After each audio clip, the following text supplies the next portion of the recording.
Tray में गिलास है, किसी अतिथि को, किसी ब्राह्मण को, किसी साधु को, सन्यासी को, तपस्वी को, साधक को, उपासक को, अतिथि गण को या भगवान को जल चढ़ाने जा रहे हो या पूजन की थाली रखने जा रहे हो, उसमें जो लोटा रखा हुआ है या अलग से लोटा पकड़ा हुआ है, वो लोटा, वो गिलास, पानी का भरा हुआ पात्र जब नीचे गिरता है, अपन कहीं जा रहे हैं, किसी को जल देने जा रहे हैं, किसी को पानी पिलाने जा रहे हैं, किसी भगवान शंकर के शिवालय में जल चढ़ाने जा रहे हैं, और अगर वो जल का पात्र नीचे गिर जाता है तो प्रसाद शिव महापुराण की कथा कहती है वो शुभ नहीं माना जाता, उसको शुभ नहीं कह सकते। प्रसाद शिव महापुराण की कथा कहती है चंचुला देवी बिंदुक की धर्मपत्नी तुमरुका जी के यहां चली गई, तुमरुका जी से प्रार्थना करी, तुमरुका जी मेरे पति के मोक्षार्थ आप शिव महापुराण की कथा श्रवण करा दो। तुमरुका जी ने कहा कथा कहने में मना नहीं है, पर तू बेधव्य है, अगर कोई जोड़े से बैठकर आराधना करे तू कथा सुन, मना नहीं है, तू कथा सुनेगी। बेधव्य नारी अगर शिव महापुराण की कथा को श्रवण करती है तो पति के लोक हो जाती है। कुंवारी कन्या शिव महापुराण की कथा को श्रवण करती है, उत्तम वर प्राप्त कर उत्तम कार्य की ओर जाती है। कोई पुरुष शिव महापुराण की कथा को श्रवण करता है, उत्तम फल को पाता है। कोई सौभाग्यवती नारी शिव महापुराण की कथा को श्रवण करती है तो वो अखंड सौभाग्य प्राप्त करती है। ऐसी पावन शिव महापुराण की कथा, तो फिर मैं बेधव्य होकर इस कथा को श्रवण कर सकती हूँ? क्यों नहीं कर सकती? तू कर कथा श्रवण। चंचुला देवी ने हाथ में जल लिया, भगवान देवाधिदेव महादेव से प्रार्थना करने जा रही है कि मेरे पति के लिए मैं शिव महापुराण की कथा करवा रही हूं, पर यजमान नहीं है, कोई जोड़ा मेरे पास में नहीं है। माता पार्वती जी ने कहा चंचुला देवी तुम शिव की आराधना करो, शंकर की आराधना करो, वो तुम्हारे यजमान बनेंगे, वो कथा के यजमान बनकर बैठेंगे, जोड़े से मैं बैठूंगी। अब चंचुला देवी पानी लेकर जाती है शंकर जी के मंदिर में चढ़ाने के लिए। जितनी बार चंचुला देवी जल लेकर शिव के चरणारविंद को शिवलिंग पर चढ़ाने के लिए जाती है, बालू का शिवलिंग बनाकर उसकी पूजन करने के लिए जाती है, जितनी बार जल का पात्र हाथ में लेती है उतनी बार पात्र गिर जाता है। अभी तक जितनी भी कथा हुई हैं, आप पुरानी कथा भी निकाल कर देखना, उस कथा में चंचुला देवी का जो आराधना का प्रसाद जल का जो महत्व है वो आज तक कथा में वर्णन नहीं आया। पर ये जो प्रसाद शिव महापुराण की कथा चल रही है बड़ौदा में, आपको पहले भी कहा कि यह कथा संपूर्ण भारतवासियों के लिए और देश विदेश में बैठे हुए भक्तों के लिए एक अलग गौरव की बात है कि यह कथा का रसतत्व अपने को मिल रहा है। चंचुला देवी के हाथ से कलश गिर गया। किसी दिन चंचुला देवी का जल अच्छे से चले जाता है, बाकी के दिन चंचुला देवी का हाथ का वो जल अपने आप गिर जाता है, वो कलश भूमि पर गिर जाता है। फिर चंचुला देवी अंदर जाती है, फिर जल लाती है, फिर शिव जी को समर्पित करती है, पर एक बार का लाया हुआ जल तो नीचे गिर गया। कितनी सुंदर सुंदर बात हमारे यहाँ शिव महापुराण वर्णन करती है। मांग में माता सिंदूर भर रही हैं, मांग में सिंदूरा भरा जा रहा है, मांग में कंकु भरा जा रहा है, मांग में सिंदूर भरा जा रहा है, और वो सिंदूर नाक पर गिरता है। वो सिंदूर नासिका पर गिर गया तो कहते हैं कि कोई काल आने वाला था पति के ऊपर, वो काल टल गया और नाक पर सिंदूर आया तो नारी का सौभाग्य और अखंड हो गया। ये शास्त्र कहता है। और सिंदूर भरते समय वही सिंदूर अगर भूमि पर गिर गया तो अब देखिए जरा, देवी भागवत को उठाकर पढ़िएगा, वो सिंदूर जो मांग में भरा जा रहा है और नाक पर गिर गया तो शुभ होगा, पति की उम्र बढ़ाएगा, घर में बच्चों का विवाह होने वाला होगा, कोई अच्छी सूचना आने वाली होगी। मांग में भरने वाला सिंदूर नाक पर आकर गिरता है तो कोई सूचना अच्छी मिलने वाली होती है, कोई बंधन कटने वाला होता है, कुछ अच्छा हमारे परिवार में होने वाला होता है, पति की उम्र बढ़ने वाली होती है, कोई रोग आने वाला था वो कट रहा होता है। और वही सिंदूर अगर भूमि पर मांग में भरते समय गिर जाता है तो समझ लो कि कुछ ना कुछ ऐसा काम होने वाला है कि मेरी आंख में आंसू आएंगे। वो निश्चित है, वो निश्चित है। चाहे वो किसी प्रॉपर्टी के चक्कर में हो, परिवार के चक्कर में हो, नातों के चक्कर में हो, पुत्रों के चक्कर में हो, बेटियों के चक्कर में हो, पति के चक्कर में हो, रिश्तेदारों के चक्कर में हो, कुटुंब माय का ससुराल के चक्कर में हो, पर निश्चित है कि नेत्र में जल जरूर आएगा। ये निश्चित था, क्योंकि भूमि पर वो सिंदूर अगर नाक पर गिरा है तो शुभ है, पर वही सिंदूर अगर भूमि पर गिरा है तो वो अशुभ है। बहुत ध्यान देना जरा। प्रसाद शिव महापुराण की कथा चल रही है। संपूर्ण देशवासियों की मेरी माताओं से निवेदन है, मेरे इन भाइयों से निवेदन है, उसको जरा ध्यान से सुनना।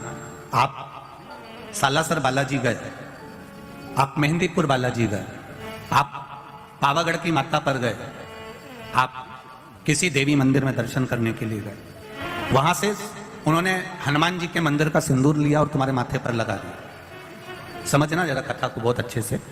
उन्होंने हनुमान जी का सिंदूर लिया, तुम्हारे मस्तक पर लगा दिया। अब मस्तक पर आपने अगर सिंदूर लगाया है और हनुमान जी महाराज का या देवी जी का या भगवान का सिंदूर आपके मस्तक पर लग गया है तो वो सिंदूर कम से कम शास्त्र कहता है 2.5 घंटे तक आपके मस्तक पर रहना चाहिए। कितने घंटे तक रहना चाहिए? जम के बोलो जरा। 2.5 घंटे तक रहना चाहिए। कारण क्या है?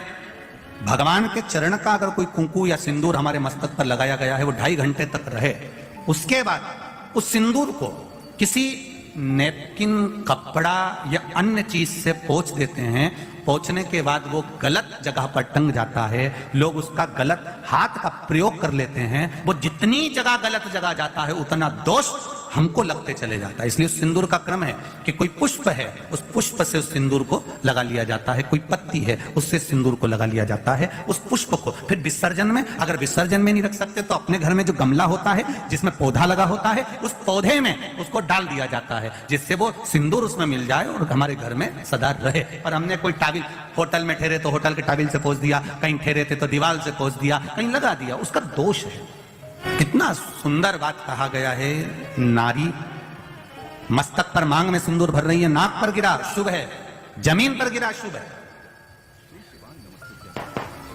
जमीन पर गिरा वो अशुभ है, पर मांग का सिंदूर नाक पर आया। इसलिए आज भी बिहार में, जो लोग राजस्थान में, बिहार में, मारवाड़ में इधर उधर अगर आप लोग जाते होंगे तो जब कई बार आपने देखा होगा, आप जाइए जरा कहीं योग लगे तो दादी रानी सती के मंदिर पर जाइए, या आप कहीं झुंझुन जाइए, कहीं आप बिहार साइड, उत्तर प्रदेश साइड में जाएंगे तो माताएं जब मांग भरती है, जब वो छठ की पूजन करती है, कोई बड़ी पूजन करती है, तो सिंदूर थोड़ा सा नाक पर लगाकर सिर तक लेकर जाती है। चाहे बंगाल साइड में चले जाओ, चाहे आप यूपी में, चाहे बिहार में चले जाओ, नासिका पर सिंदूर का भाव हो जाए, जमीन पर नहीं। चंचुला देवी जो पात्र लेकर जा रही है जल का, वो जमीन पर गिरता है। चंचुला देवी दूसरा पात्र उठाती है, फिर भगवान के मंदिर में पूजन करने जाती है। आपने उठा लिया, बाल्टी में से पानी भरा। कई लोग शंकर जी के मंदिर में पानी चढ़ाने की जल्दीबाजी होती है, तो बाल्टी में से पानी उठाया, पानी भरा, इतने में डालने जा रहे थे तो बाल्टी में ही वो लोटा जो है, वो जल का पात्र जो है, कई बार हाथ से फिसल कर बाल्टी में गिर जाता है। मतलब समझो उसके पीछे कोई कारण हो सकता है। पूजन की थाली में लगाया हुआ पानी का पात्र, तुमने थाली ली, कपड़ा ढक दिया, लेकर जा रही थी, वो पानी थाली में लुढ़क गया। कारण क्या है? चंचुला देवी बार बार जल भगवान शिव को समर्पित कर रही है, जल चढ़ाने के लिए जाती, 2-4 दिन अच्छे निकलते, फिर वो पानी हाथ का गिर जाता है। चंचुला देवी के मन में तो कोई भाव प्रकट नहीं हुआ। पूजन कर कर कर कर कर कर थक गई चंचुला देवी, पर महादेव प्रकट नहीं हुए। महादेव ने ये नहीं कहा कि मैं तुम्हारे पति के लिए पार्वती जी के साथ में जोड़ा बांधकर बैठ जाता हूं और तुम्हारे जजमान पद में ग्रहण करता हूं। ये शंकर भगवान नहीं बोले चंचुला देवी से एक बार भी नहीं बोला, शब्द ही नहीं बोले। और जब चंचुला देवी बार बार जल चढ़ा रही है, शिव प्रकट नहीं हो रहा है, तब चंचुला देवी के मन में भाव जागृत हुआ, तो तुमरुका जी के पास में गई। बाबा तुमरुका जी के चरणों में जाकर निवेदन किया, अपने स्थान पर बैठकर भगवान शिव का मूल मंत्र का स्मरण करें। शिव जी की पूजन करें, पर शंकर भगवान प्रसन्न ही नहीं होते, प्रकट ही नहीं होते। कारण क्या है? तुमरुका जी ने कहा, तुम्हारे पूजन करने से शंकर प्रसन्न नहीं हो रहे? नहीं हो रहा। कारण क्या है? पता नहीं।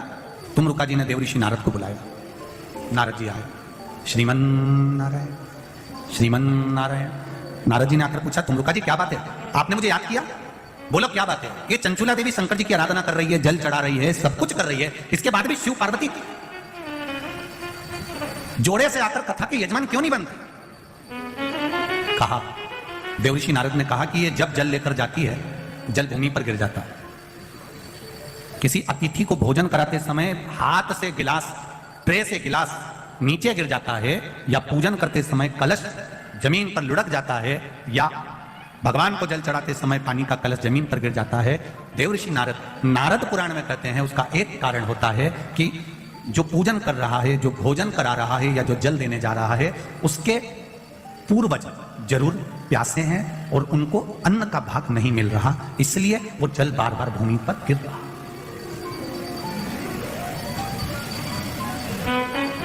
आपके साथ में भी अगर ऐसा होता हो, आप मंदिर में जा रहे हो और पानी लुढ़क गया, कलश छूट गया, गिलास किसी को पानी का दे रहे थे, छूट गया, समझना हमारे पूर्वज, हमारे पितर, हमारे कुलदेव, हमारी कुलदेवी, हमारा स्मरण, कोई प्यासा है, कोई भूखा है, वो हमसे कुछ मांग रहा है, इसलिए हम उसको तो प्रसन्न नहीं कर पा रहे और दूसरे को प्रसन्न करने में लगे। हम कई बार कथा में कहते हैं, आज फिर कह रहे हैं, घर में धर्म पत्नी विराज रही है, घर के अंदर धर्म पत्नी रह रही है, तो कभी भी उससे प्रसन्न होकर बात नहीं करता, और ना जाने फोन पर जब भी बात करेगा तो चेहरे पे स्माइल रहती है। बोलो जितने लोग बैठे हैं जरा ध्यान से बोलना, जितने लोग कथा टीवी पर सुन रहे हैं, आप घर के व्यक्ति को प्रसन्न नहीं कर पा रहे और दुनिया को प्रसन्न कर लिया तो उसका फल मिलेगा। पितृ घर के दुखी, देव घर के दुखी, कुलदेव घर के दुखी, और आप दुनिया को जल दे रहे, उसका लाभ क्या? तो कहा इसका कोई कारण तो जरूर है, इसका कोई तत्व तो जरूर है, इसलिए मेरे शायद ये जल जो है प्रसन्न नहीं हो रहा है। उसका कारण क्या हो सकता है? तो कहा इसीलिए प्रसन्न नहीं।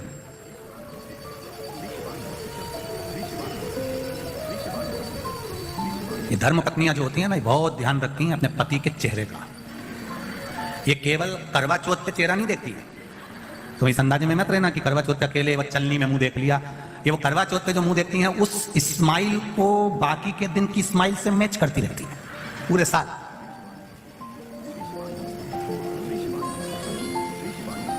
ये देखती रहती है महाराज। अब चंचुला देवी को मालूम पड़ गया, देवर्षि नारद ने कह दिया जरूर इसके घर के पूर्वज बिंदु को जल नहीं मिला है, पूर्वज को जल नहीं मिला, जरूर कोई बात है, क्या करा जाए? देवर्षि नारद ने कहा अब यह बात तो तुमरुका जी बता सकते हैं कि शंकर भगवान पितरों को कैसे संतुष्ट कर सकते, पूर्वजों को कैसे संतुष्ट कर सकते? वह हाथ से पानी गिरना कैसे बंद हो सकता है? जल का पात्र ले जाते समय गिरना कैसे बंद हो सकता है? वो कैसे बंद हो सकता है? ये तुमरुका जी कर सकते हैं। तुमरुका जी ने चंचुला देवी को देखा, चंचुला जी कहती है मुझे कथा करवाना है, आप कुछ भी करो, पर देव ऋषि नारद कुछ बताओ कि मेरे ये भोलेनाथ राजी हो जाए और शंकर पार्वती कथा का रसतत्व ग्रहण करें।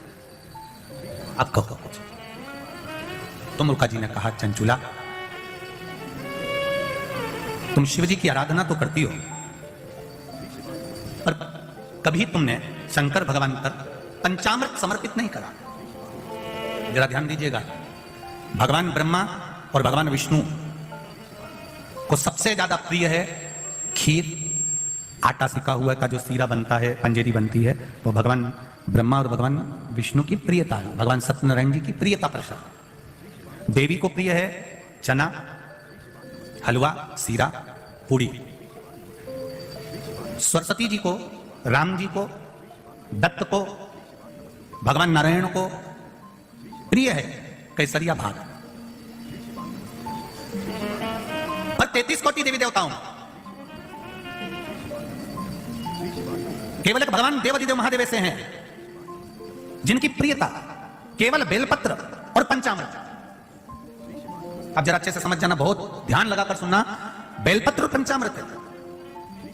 तो कहा पंचामृत तो स्नान के काम आता है भगवान को, दही चढ़ाओ, पंडित जी बोलते हैं दूध चढ़ाओ, शहद चढ़ाओ, शक्कर चढ़ाओ, दूध चढ़ाया, जल चढ़ाया, गंगा जल चढ़ाया, ये सब तो हम भगवान के स्नान में काम लेते हैं। नहीं, अगर आप शिव जी को एक कटोरी में पंचामृत बनाकर ले जाते हैं, दूध, दही, शहद, घी, शक्कर, ये सब मिलाकर यदि आप लेकर जाते हैं और ले जाकर भगवान शंकर के सामने समर्पित करते हैं, एक बेलपत्री अशोक सुंदरी, अभी तक आपने जो बेलपत्री चढ़ाई अशोक सुंदरी के ऊपर, डंडी का मुख जहां से पानी बहता है उस ओर रखा जाता है। पर जब हमें ऐसा लग रहा है कि हमारे पितृ भूखे हैं या हमारे पूर्वज प्यासे हैं या उनको भाग नहीं मिल रहा, इसलिए मेरा कोई काम नहीं हो रहा, इसलिए शिव राजी नहीं हो रहा है, तो ये बेलपत्री के भाग को बदल दिया जाता है। ये बेलपत्री अशोक सुंदरी की जगह पर जब चढ़ाया जाता है तो ये पत्ती का जो भाग है जहां से पानी बहता है उस ओर रखा जाता है और ये डंडी का भाग शिवलिंग की ओर रखा जाता है। और यहीं पर भगवान शंकर को जो तुम पंचामृत बनाकर लेकर गए हो वो पंचामृत चढ़ाया जाता है और वही पंचामृत थोड़ा सा शिवलिंग पर चढ़ा दिया जाता है। उसके बाद में पितृ पूर्वज जल की आस नहीं रखते, ना भोजन की आस रखते हैं, क्योंकि शंकर उनको तृप्त कर देते हैं, शिव उनको पूर्ण कर देते हैं।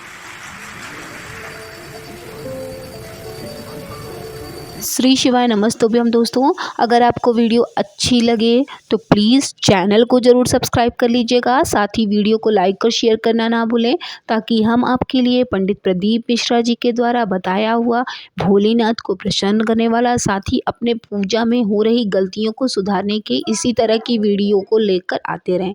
मिलते हैं नेक्स्ट वीडियो में, तब तक के लिए ओम नमः शिवाय, जय माता दी।